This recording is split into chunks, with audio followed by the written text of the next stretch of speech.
Bonjour à tous et à toutes, et bienvenue dans ce cadre un peu particulier, ce cadre où vous et moi, on va parler de manga. Et un peu d'anime aussi en vrai, même si je garde ça plutôt pour la chronique Prest. Donc appelez ce lieu comme vous voulez, le Vogue Mairie, la base secrète, Kame House, ou juste l'aucun aux étagères. Faites comme chez vous, installez-vous, aujourd'hui on parle de Tokyo Revenger.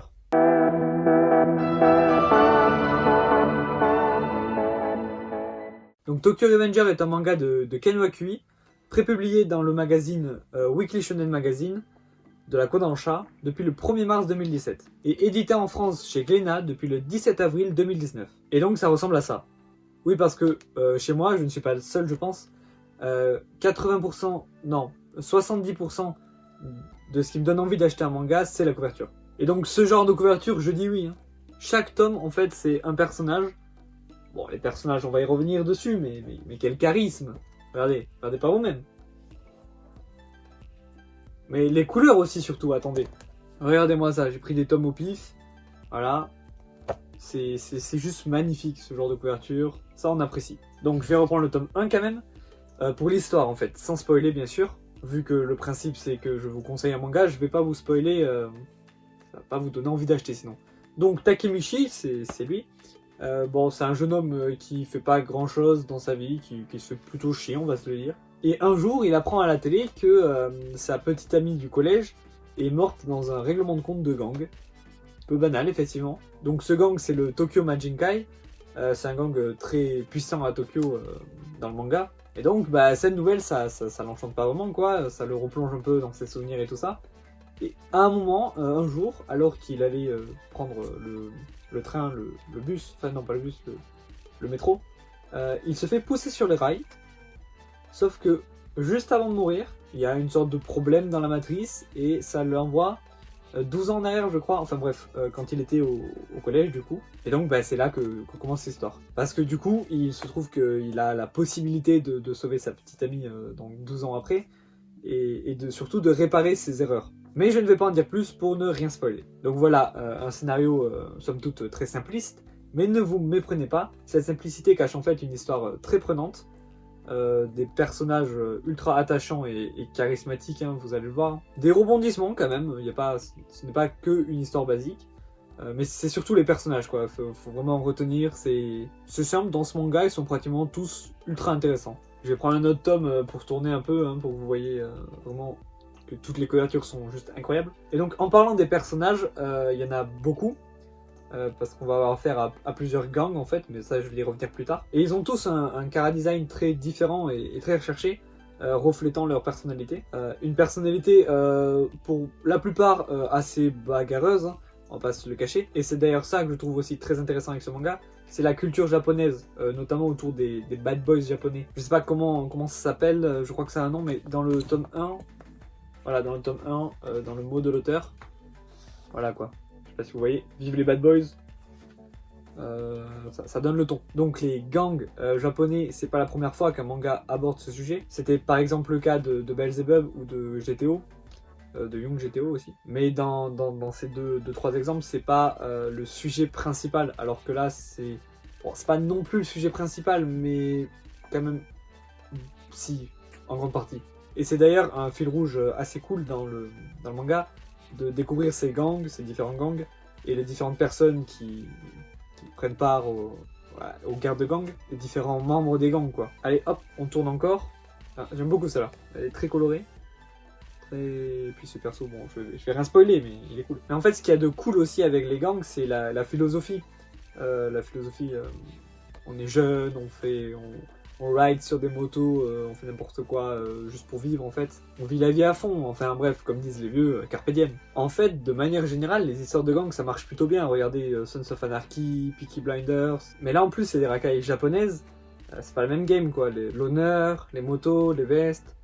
Non, y a pas à dire, il y a de la culture japonaise partout dans ce manga. J'en profite de faire une pause pour vous montrer 2-3 planches que je trouve vraiment stylées pour vous montrer un peu l'intérieur du manga. Je vais prendre dans le tome 1 pour pas spoiler. Même si bon, le tome 1 du coup c'est souvent le moins bien dessiné, hein. Forcément le dessinateur s'améliore après. Par exemple, cette image, je sais pas si vous voyez bien, je verrai au montage ça, hein, que je trouve vraiment classe. Il y a aussi celle-là, hein, bien évidemment. Celle-là, je pense qu'elle est déjà plus ou moins devenue culte avec l'animé. Évidemment, les gros plans comme ça, bon, on adore. Et évidemment, bon, je vous spoil pas, mais ça, c'est le meilleur perso du manga. Voilà, c'est tout pour cette pause planche. J'espère que ça vous a donné envie d'acheter ce manga. Hein. Mais c'est pas encore fini pour la vidéo et j'ai encore 2-3 trucs à dire. Donc j'en reprends un au pif. Hein, voilà. Vous l'avez déjà vu, je crois que je vous l'ai déjà montré. Pareil, je trouve juste incroyable la couverture. Donc les relations entre les personnages aussi que je trouve vraiment bien dosées. C'est en général pas simple pour eux dans ce manga. Et de les voir s'entraider, ils agissent tous comme une sorte de grande famille. De voir même parfois des personnages qui n'ont rien à voir ensemble cohabiter en fait dans le même chapitre et tout. Non, c'est vraiment cool à voir. Il y a même des moments où on les voit juste se balader dans Tokyo et faire des activités totalement normales, et c'est juste trop cool en fait. Mais la partie pour moi qui est la plus importante dans le manga, c'est sur le fond. Alors ne vous en faites pas, je ne vais rien spoiler, je vais rester très très vague. Juste vous dire que cette histoire parle de regrets, de regrets de jeunesse, de chemin non pris. Le héros a une jeunesse très regrettée, il regrette beaucoup ses choix. Ça, on le voit dès la première page du manga. Mais surtout, il regrette de ne rien avoir changé durant tout son passé, en fait. D'avoir agi comme un lâche, entre guillemets, selon lui. Alors que dans les personnages qui l'entourent, beaucoup se battent pour ce qu'ils aiment, pour vivre la vie qu'ils entendent. D'autres aussi se battent visiblement pour gâcher la vie des autres, hein. Ça je ne vais pas vous mentir. Mais enfin bref, il y a un décalage entre les personnages qui l'entourent et ce qu'ils voudraient être, l'idéal qu'il cherche à atteindre. Et il va devoir du coup apprendre à agir afin de ne rien regretter plus tard. Et pour finir, je peux poser le manga, je peux vous conseiller l'anime qui est en cours de diffusion sur Crunchyroll. À l'heure où j'ai écrit ces lignes, il n'y avait que 2 épisodes. Je peux vous dire qu'à l'heure où je les tourne, il y en a beaucoup plus, mais je n'en ai toujours vu que 2. J'ai un peu pris de retard. Oui, parce que ça m'arrive, j'écris mes vidéos à l'avance parfois. Bref, ça promet, et bon, c'est évident, ça va devenir un gros classique, surtout si les fans le soutiennent. Mais il n'y a pas de raison. Bon, à mon avis, ça va percer. Ok, petite pause, je suis en train de faire le montage de la vidéo, et je me rends compte que j'ai pas parlé d'un élément essentiel, en fait, qui fait la réussite et la valeur d'un anime, son opening. Donc juste pour vous dire que bon, l'opening est incroyable en fait. Il est parfait pour les thèmes abordés dans l'anime et l'ambiance générale. Et voilà, bon je peux pas vous passer d'extrait pour cause de copyright, mais voilà. Vous pouvez aller le voir sur YouTube si vous voulez. Donc foncez hein, si vous voulez suivre l'anime du moment du moment dans quelques années.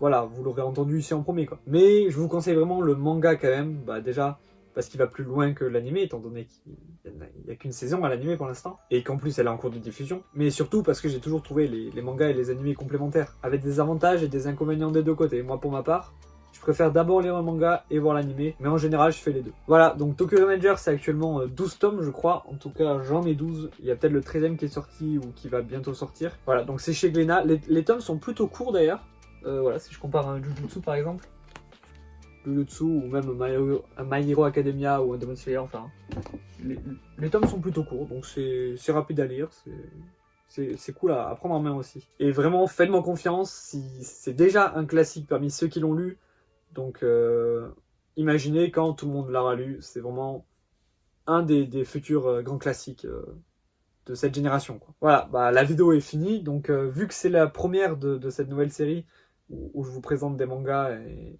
voilà. J'accueille vos commentaires sur des choses à modifier avec grand plaisir, parce que je pense que tout n'est pas parfait. J'ai essayé de faire de mon mieux là pour cette première, mais voilà. Donc bon, bah, je vais continuer, hein. Je vais faire des vieux mangas aussi, des nouveautés toujours, hein, parce que c'est quand même le plus important.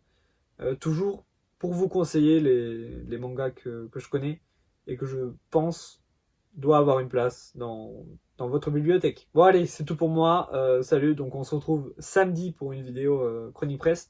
Donc si vous l'avez compris, maintenant c'est Chronique Presse le samedi, et normalement une vidéo autre de notre format le mercredi.